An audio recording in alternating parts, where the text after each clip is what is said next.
அஸ்ஸலாமு அலைக்கும். வாங்க ஒரு குட்டி மினி விளாக் பார்க்கலாமா?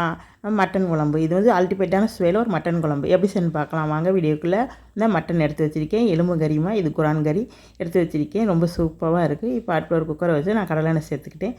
அதில் 1/2 ஸ்பூன் ஜீரகம், ஒரு பிரியாணி இலை, கொஞ்சமாக பட்டை, ஒரு 2 ஏலக்காய், 2 கிராம்பு எல்லாம் சேர்த்து நல்லா பொரிய விட்டு நல்லா பொரிஞ்சதுக்கப்புறமா பெரிய வெங்காயம் 3 வெங்காயம் வெட்டி வச்சுருக்கேன் சின்னதாக, அதை சேர்த்து நல்லா வதக்கிக்கிடுவோம்.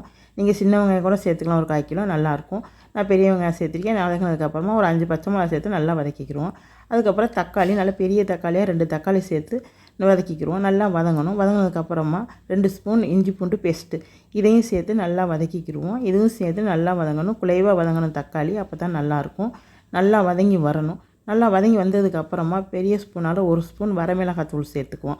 வரமிளகாத்தூள் சேர்த்து நல்லா அதையுமே சிம்மில் வச்சு வதக்கிக்கிடுவோம். கருகக்கூடாது பொடி, அப்போ தான் நல்லா சிவப்பு கலரில் இருக்கும், நல்லாயிருக்கும். நல்லா கருகாமல் நல்லா வதக்கிக்கிடுவோம்.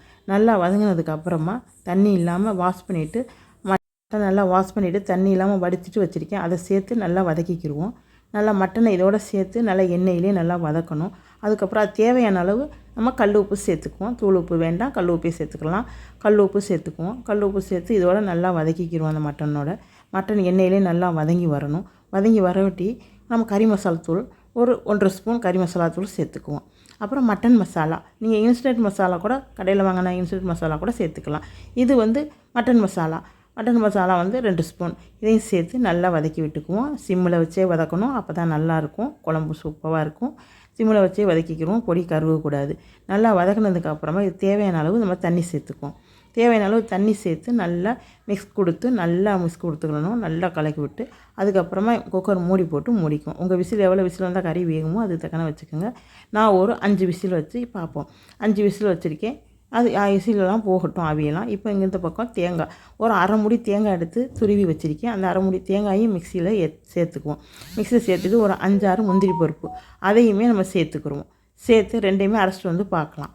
அந்த குழம்பு நல்லா திறந்து பார்த்தோம்னா, ஓப்பன் பண்ணி பார்க்கல குழம்பு கறி மட்டும் நல்லா வெந்து குழம்பு சூப்பராக வந்துருந்துச்சு. ரொம்ப சூப்பராக இருந்துச்சு பார்க்குறதுக்கே. அவ்வளோ நல்லா இருந்துச்சு. பாருங்கள் நீங்களே, அவ்வளோ சூப்பராக இருக்குது. மட்டன் நல்லா வெந்து வந்துருந்துச்சு. இதை வேறு ஒரு சட்டியில் மாற்றிக்குவோம். இப்போ சட்டியில் மாற்றிக்கிடுவோம். மாற்றி அடுப்பில் வச்சுக்கலாம்.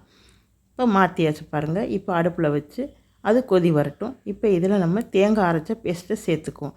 தேங்காய் அரைச்சி வச்சுருக்கோம், முந்திரியும் தேங்காயும் அந்த பேஸ்ட்டை சேர்த்து நல்லா மிக்ஸ் கொடுத்து விட்டு மல்லித்தலை சேர்த்து ஒரு 2 நிமிஷம் சிம்மில் வச்சுக்குவோம். சிம்மில் வச்சு கொதிக்க விட்டி பாருங்கள். மட்டன் குழம்பு அம்புடு தூளாக இருக்கும், சூப்பராக இருக்கும், ஜம்முன்னு இருக்கும். இதே மாதிரி நீங்கள் செய்து பார்த்துட்டு எப்படி இருந்துச்சு கமெண்ட் பாக்ஸில் கமெண்ட் பண்ணுங்கள். மறந்துடாமல் கமெண்ட் பண்ணுங்கள். பிடிச்சிருந்தால் சப்ஸ்கிரைப் பண்ணுங்கள். அடுத்து ஒரு மினி விழாக்கில் பார்க்கலாம். பாய்.